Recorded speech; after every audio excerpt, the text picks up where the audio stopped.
मार्केटें और shopping mall हफ्ता और इतवार को भी खोलने दिए जाएं। सुप्रीम कोर्ट का हुक्म, चीफ जस्टिस ने रिमार्क्स दिए।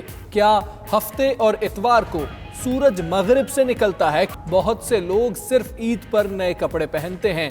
पाकिस्तान में गुर्बत बहुत है, लोग रोजाना कमाकर ही खाना खा सकते हैं। किसी को मालूम है 2 माह बाद कितनी बेरोजगारी होगी? सुप्रीम कोर्ट ने सिंध में शॉपिंग मॉल्स खोलना विफाक की इजाज़त से मशरूत कर दिया। कमिश्नर कराची को दुकानें और मार्केट सील न करने का भी हुक्म। उधर सिंध हुकूमत का विफाकी वजारत हेल्थ सर्विसेज को खत। शॉपिंग मॉल्स खोलने से मुतालिक तजावीज़ मांग ली। कहा, कौमी राबता कमेटी ने शॉपिंग मॉल्स 31 मई तक बंद रखने का फैसला किया था। किसी सूबे के इनफरादी फैसले से सिंध को आगाह नहीं किया गया।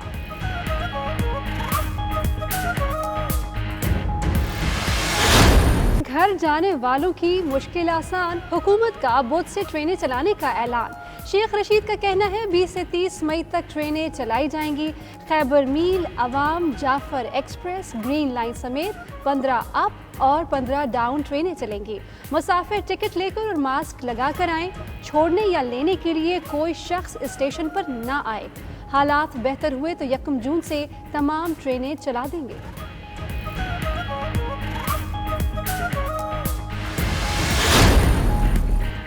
वज़ीर आज़म की ज़ेर सदारत मुशावरती इजलास। सुप्रीम कोर्ट के हुक्मनामे पर अमल दरामद समेत मुख्तलिफ तजावीज़ का जायज़ा।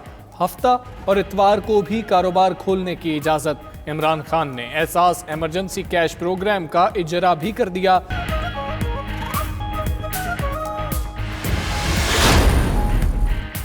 सुप्रीम कोर्ट के फैसले का खैर मकदम करते हैं। वज़ीर इत्तला शिबली फराज का कहना है SOP के तहत हफ्ता और इतवार को कारोबार खोलने की कोई ममानियत नहीं होगी। ईद की छुट्टियों में भी कारोबार की इजाज़त होगी। इंडस्ट्री को भी काम करने की इजाज़त दे दी। सुप्रीम कोर्ट ने पूरा हफ्ता कारोबार खोलने का तारीखी फैसला दिया। ताजिर रहनुमा नईम मीर का कहना है, अदालत ने कहा अगर पंजाब में शॉपिंग मॉल खुल सकते हैं तो सिंध समेत पूरे मुल्क में खुलना चाहिए। हकीम शाह बोले, सिंध हुकूमत अदालती हुक्म का एहतराम करते हुए 24 घंटे कारोबार खोलने की इजाजत दे।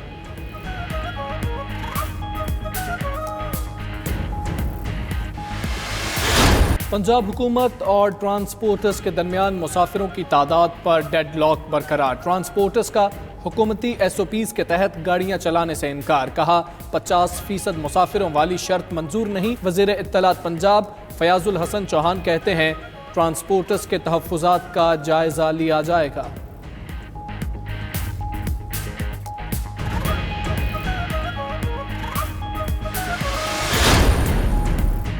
हुकूमत बलोचिस्तान का पब्लिक ट्रांसपोर्ट ना खोलने का हतमी फैसला। वज़ीर आला जाम कमाल की ज़ेर सदारत इजलास।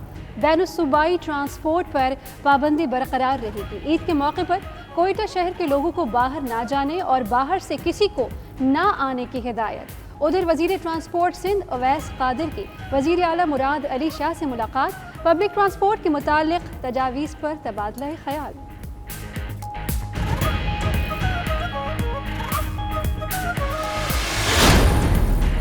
पीपल्स पार्टी ने साबिक सदर आसिफ अली जरदारी से मुतल्लिक सोशल मीडिया पर खबरों की तरदीद कर दी।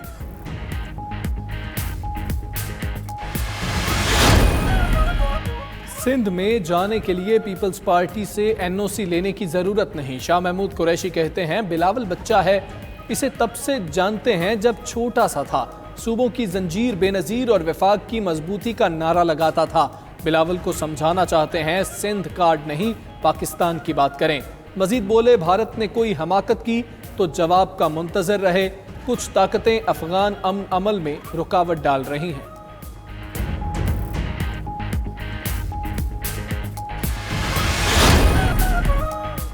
चीनी का बहरान किसने कितना फायदा उठाया, इंक्वायरी कमीशन ने सब पता चलाया। वाजिद ज़िया की सरबराही में कमीशन ने रिपोर्ट तैयार कर ली।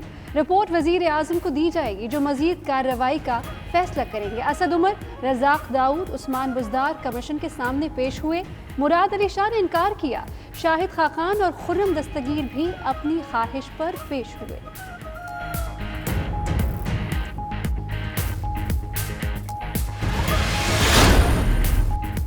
वज़ीर आला ने लाहौर में फिरदौस मार्केट अंडरपास मंसूबे का संग बुनियाद रख दिया। अंडरपास पर 1 अरब 76 करोड़ रुपए लागत आएगी, 4 माह में मुकम्मल होगा। उस्मान बुज़दार कहते हैं शफाफ टेंडरिंग के जरिए तामीराती लागत में 13 करोड़ रुपए की बचत की। अहम मंसूबे पर पेशरफ्त की खुद निगरानी करेंगे।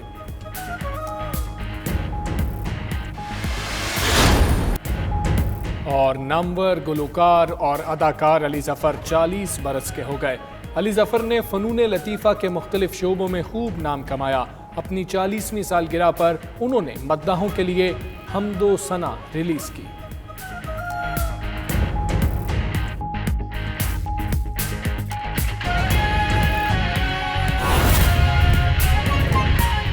था जो कि उसकी हिकमत अमली थी वो बिल्कुल दुरुस्त थी।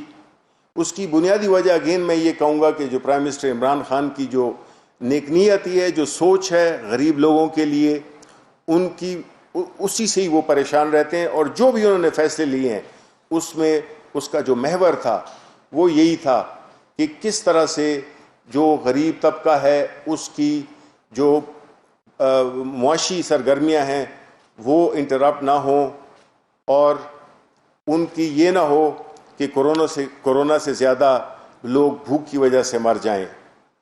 तो ओवरऑल ये एक पैगाम था जो कि मैं समझता हूँ कि आपके लिए अहम होगा। तो अगर आपके कोई सवालात हैं, बहुत मुख्तसर वक्त है।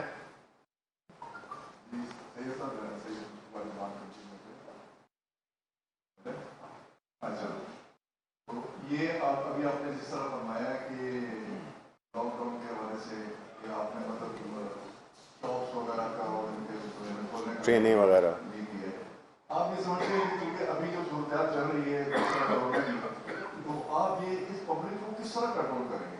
मतलब उसके लिए कोई मैकेनिज्म बनाया है आपने कि क्योंकि यहाँ तो आपको पता है कि एक शॉप खुले तो उधर खवातीन मर्दों से ज़्यादा तो खवातीन का रश हो जाता है। देखिए इसको रोकने के लिए, और दूसरी बात यह है कि हर रमजान में जो है पहले रमजान से पहले कहा जाता है कि महंगाई जो है नहीं होने देंगे। इस दफा भी यही हुआ, महंगाई इसलिए हुई कि लोग परेशान हो गए। इसके ऊपर किसी को चेक एंड बैलेंस रखा है? जी बिल्कुल। देखें, जहाँ तक कि आपका जो पहले सवाल का पहला हिस्सा था वो बहुत ही अहम है। आपने जो सवाल किए वो बहुत अहम सवाल है और यही अपील हम आवाम से करते हैं कि वो जिम्मेदारी का सबूत दें। अब देखिए, हुकूमत डंडा लेकर किसी को या प्राइम मिनिस्टर साहब लोगों को हाथ से पकड़ के घर नहीं बिठा सकते। आपको अगर एक फैसिलिटी दी गई है, एक रास्ता पैदा किया गया है, तो उसको कामयाब करना आप पे फ़र्ज़ है। लेकिन अगर हमने देखा कि ये चीज़ काम नहीं कर रही और लोग उसी बेहतियाती का सबूत दे रहे हैं जो कि बदकिस्मती से अभी तक दिया है, तो फिर ये चीज़ दोबारा नाफिज कर दी जाएगी, बंद कर दी जाएगी। तो लोगों ने देख भी लिया होगा कि ये इस सख्ती से कितनी तकालीफ होती हैं। तो आया वो तकालीफ बर्दाश्त करना चाहते हैं या वो एक जो सिंपल किस्म की, एक बहुत ही आसान किस्म की तदाबीर हैं उनको इख्तियार कर सकते हैं। दूसरी बात यह है कि जहाँ तक महंगाई का ताल्लुक है, आपको पता है बदकिस्मती से हमारे मुल्क में हमेशा यही रिवाज रहा है कि जब रमज़ान आता है तो चीज़ें महंगी हो जाती हैं, जबकि और ममालिक में जब आते हैं तो वो चीज़ें सस्ती हो जाती हैं। इसमें हमें देखना होगा, ये हमारा एक माशरे का एक सीरियस प्रॉब्लम है। कोई वजह नहीं है, किसी चीज़ की कमी नहीं आई है इस पूरे इस क्राइसिस में। खाने पीने की चीज़ें सब अल्लाह ताला के फजल से इसमें हम बिल्कुल कामयाब रहे हैं कि उसमें हमने कोई तातुल, किसी चीज़ की कमी बेशी नहीं आने दी। अब इन्फ्लेशन नीचे आ रही है, इंटरेस्ट रेट्स भी नीचे आ रहे हैं, मज़ीद नीचे आएंगे।